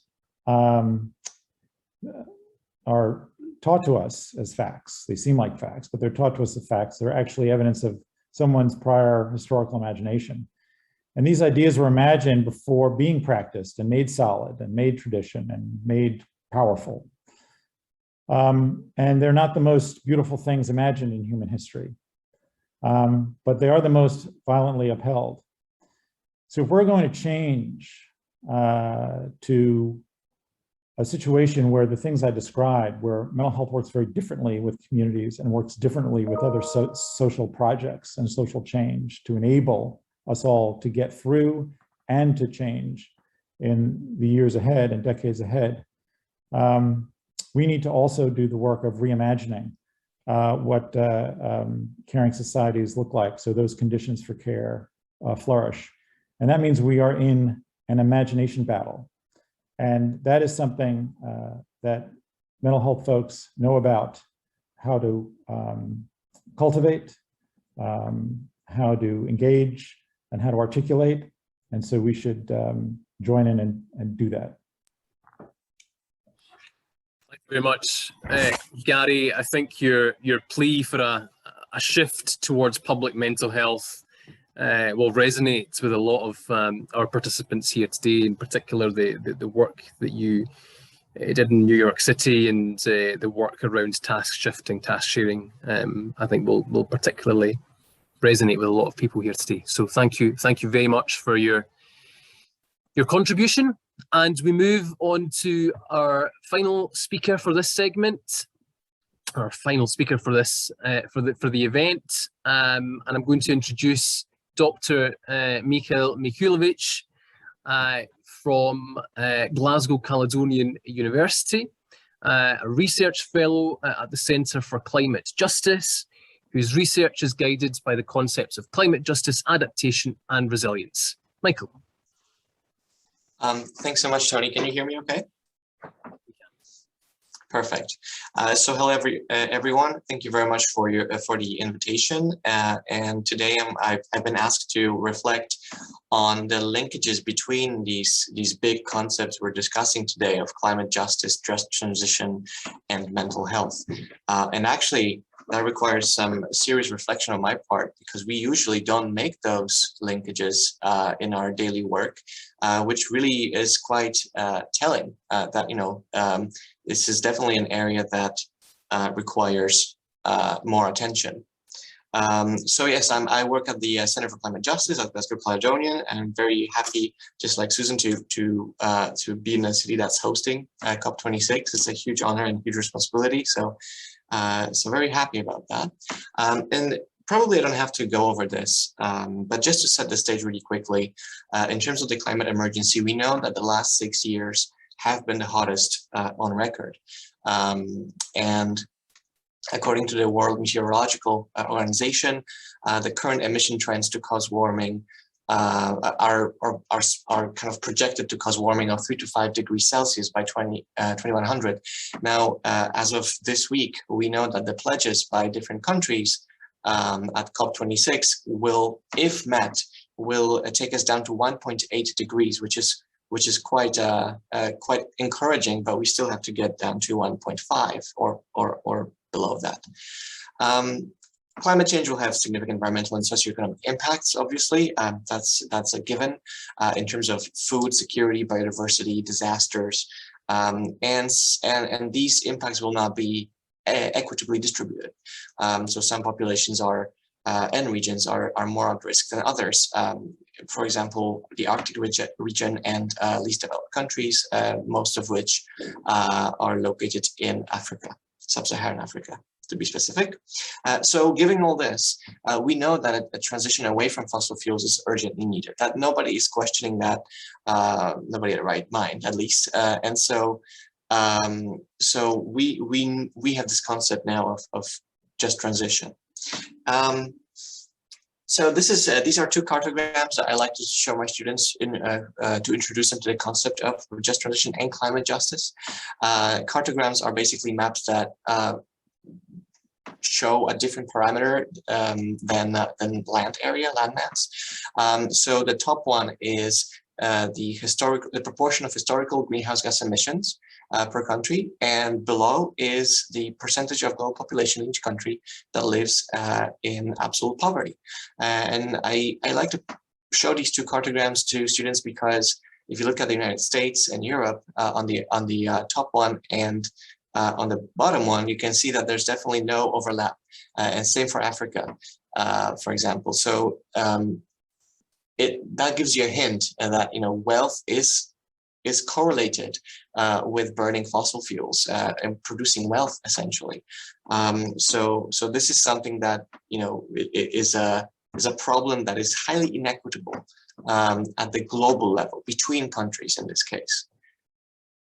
So at the Center for Climate Justice, we usually describe climate injustice as a triple injustice. So first, we've got the issue of responsibility. So developing countries have not caused climate change, but they also are the most exposed to its effects while having the fewest resources to adapt to it. So it's a triple injustice of responsibility, exposure, and vulnerability. And you almost couldn't make this up. It's highly unequal, and that's basically one of the issues that are discussed every single year at COPs and lead to very heated discussions between negotiators from the global north and the global south.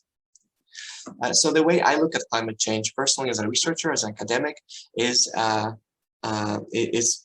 thinking about it as redistribution. And it's not just a redistribution of water or other natural resources, as you can see in these pictures, where some places will see an abundance of water, while others will see a huge deficit. It's also, and perhaps more importantly even, a redistribution of power and resources. So we know that regions that are more exposed are also the most vulnerable. So you can see that climate change will be a huge redistributor of wealth across the planet. And has been indeed. So that's a very political way of looking at climate change, but I firmly believe that this is the correct way, the appropriate way at the very least. So at the Center for Climate Justice, we recognize that the humanity's responsibility for the impacts of greenhouse gas emissions on the poorest, and the need to critically address that inequality and promote transformative approaches. So this is basically the gist of climate justice. We have to recognize that some people are more impacted than others, and also work towards transformative solutions to combat that inequality. Which brings me to just transition, like I mentioned in the introduction. Just transition doesn't have one definition, and that's probably not very helpful. But a simplified one could be this one here: a process of shifting to a low or zero carbon economy in a fair and equitable manner, very often with an emphasis on the rights and needs of fossil fuel industry workers and energy consumers. So that is essentially to say that we need to transition to a low carbon economy, but that transition has to be equitable, has to be just, and cannot ignore people who will be paying the price for it, because there will be people who will be paying price for it. So my question for this presentation and for this broader reflection here is, can just transition, not just climate change, but can just transition negatively affect mental health? And if so, how? So just digging a little bit deeper into just transition, it has various challenges of its own. The socioeconomic challenges, political, technological, financial, who's going to pay, do we have the technology, and so forth. So there's the issue of the oil and gas industry workers. In many countries, also the issue of coal miners. We have to recognize that every country is different. So for example, Scotland, the Scottish whiskey industry is reliant on peat extraction, which is a huge carbon sink.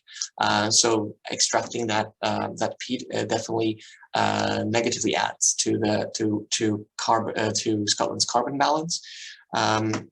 And there will be legacy impacts and lessons learned from coal transitions. And the UK has all but transitioned away from coal as a source of energy. And we all know how that ended up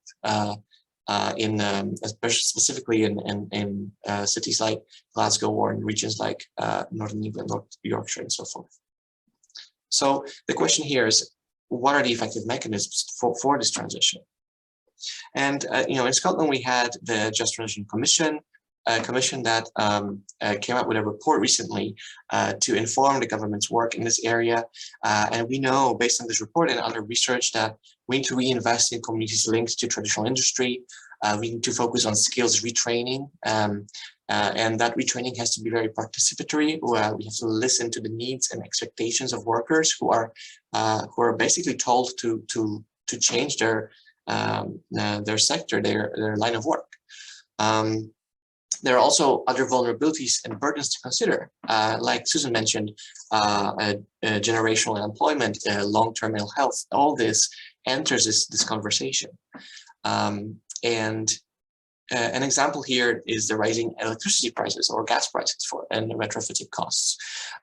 We are right now in the middle of a huge price hike in Glasgow, in Scotland, the UK, and that certainly have some implications for people's daily lives. And just as an example, all Scottish homes have to achieve EPC band C by 2040. As of 2017, that was only 42%. So the next question here is, who will pay for the transition? And it was great to hear that the City Council in Glasgow is keenly aware of this question.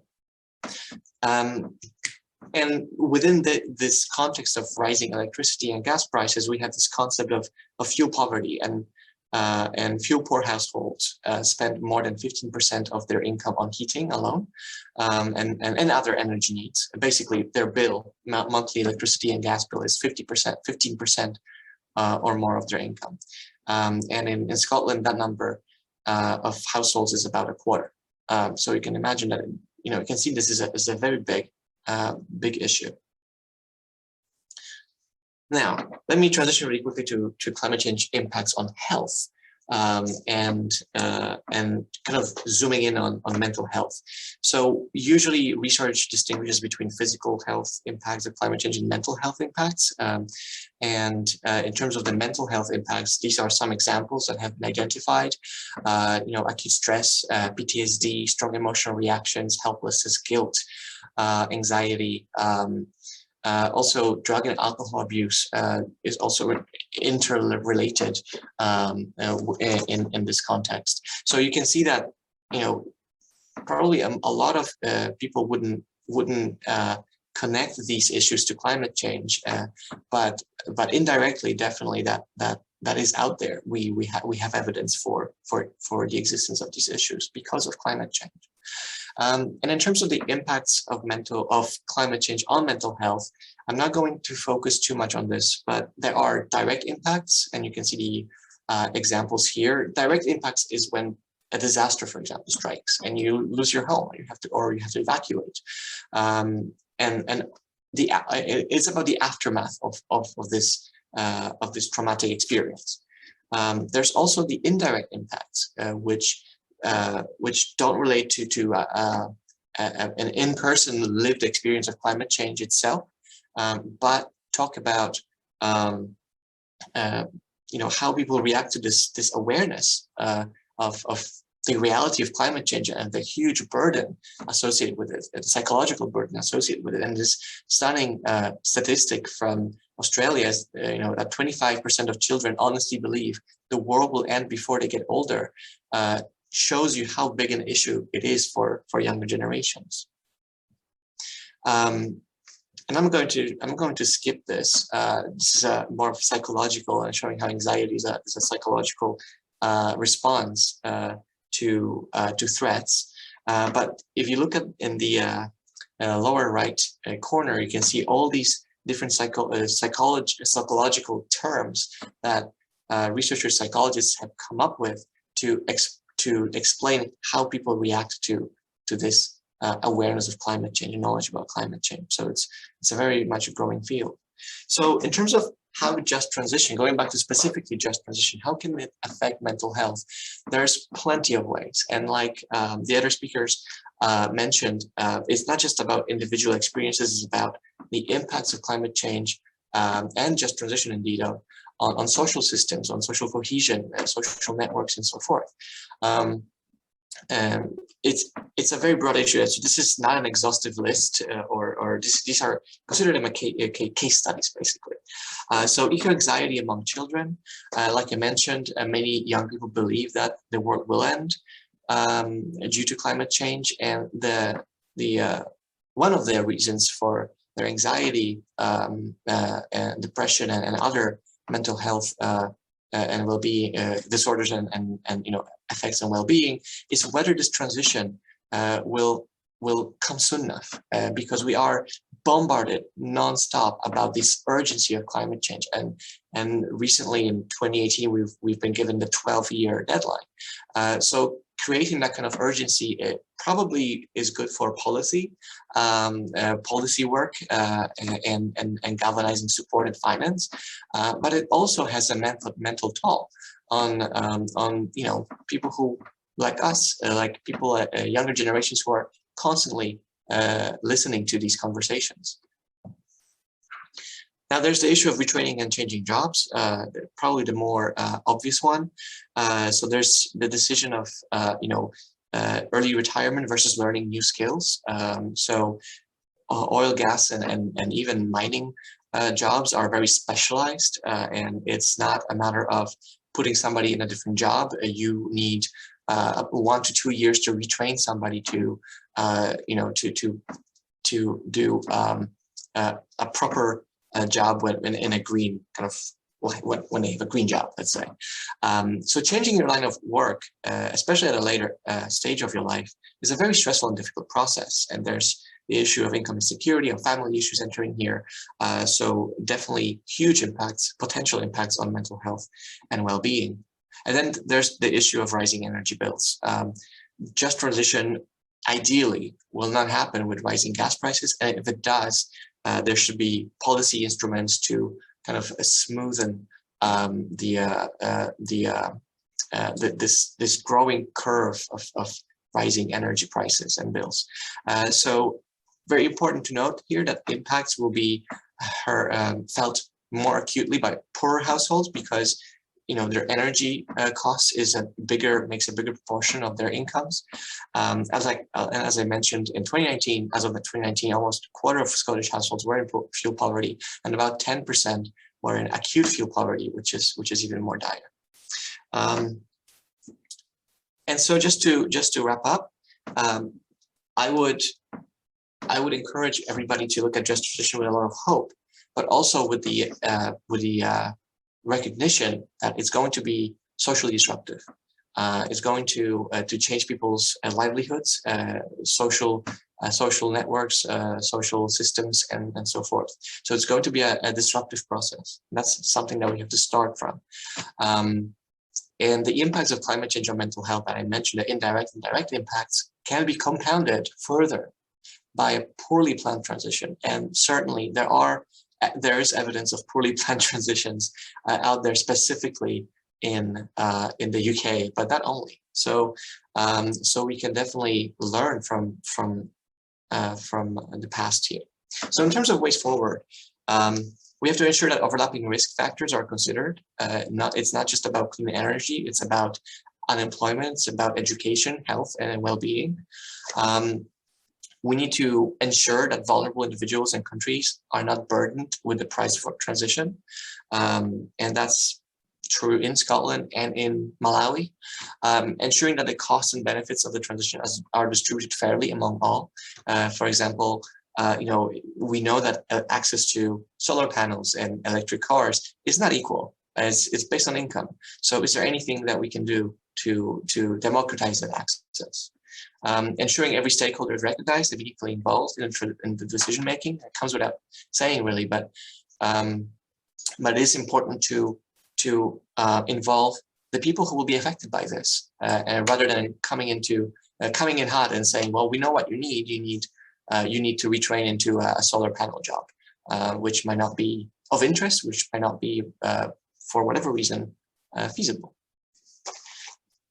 And we have to recognize that the mental health effects of just transition exist, and offer adequate material and professional support to deal with this. So it's not just about providing training, retraining to let's say gas workers and oil workers, but also mental health and well-being support, because it is a very disruptive process. It's a process that needs to happen without a doubt.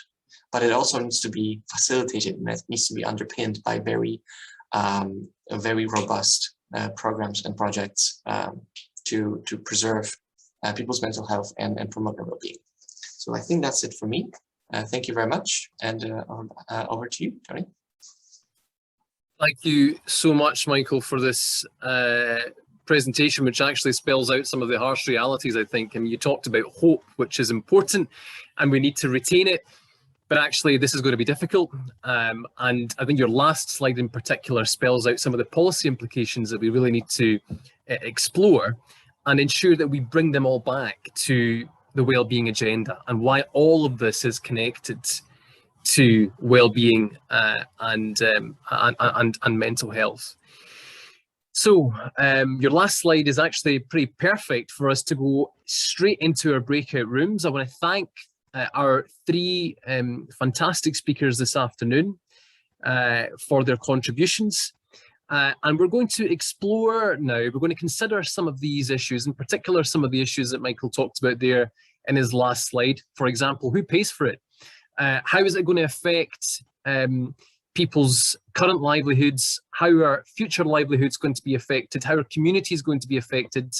And what policies need to be put in place to ensure that a just transition happens alongside the well-being agenda. So I'm going to ask our IT experts to put you into your breakout rooms just for 30 minutes. We're going to come back here in about half an hour's time for a very, very quick closing remark. And let's get on with it.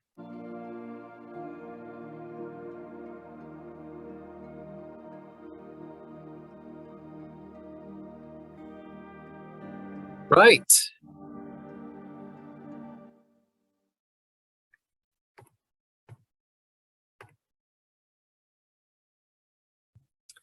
Thank you very much, everyone. I hope that your discussions were fruitful and enjoyable, and we are coming now to a close. I just want to thank really all of our speakers and you, our participants, for your contributions.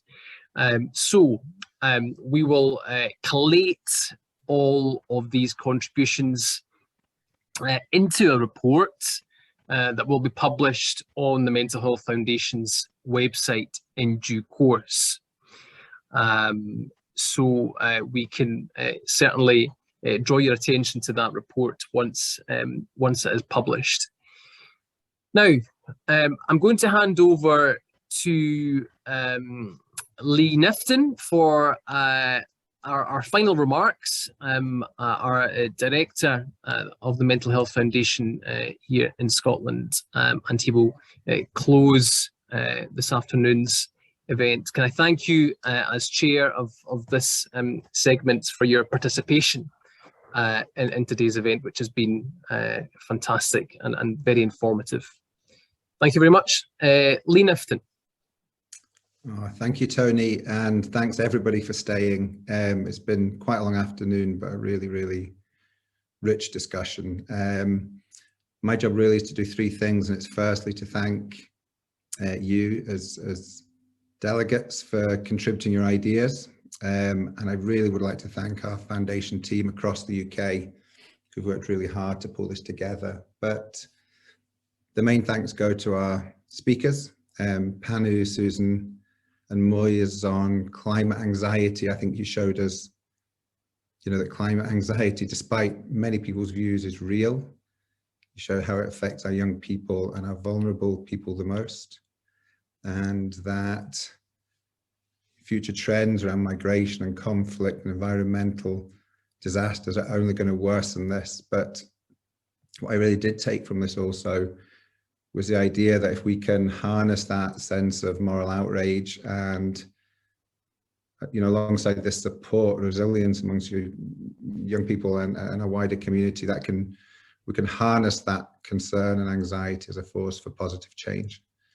And I was really struck by the Just Transition speakers, Susan Ake and Gary and Michael. I think you really showed us that change really is coming.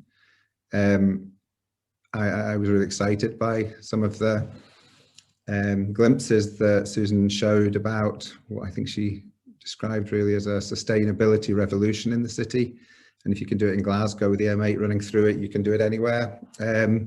Maybe we'll have a high line over the M8 like New York, Gary. And there's a whole set of things that Gary said, but I really like this kind of call, this challenge to reimagine what social well-being can mean alongside environmental well-being. And what I took from that for the first one, it's a battle of ideas, but it's also a battle of ideals, and that's coming. And we have to be on the right side of that. And Michael, I thought it was incredibly powerful the way you showed the threats very clearly and succinctly to our mental health and well-being that we face if we don't get it right.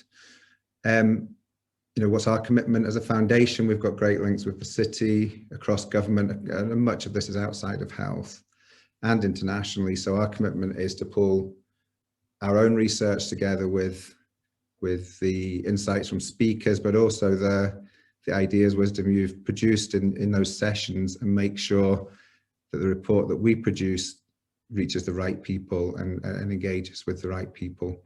And we're in a strong position to do that.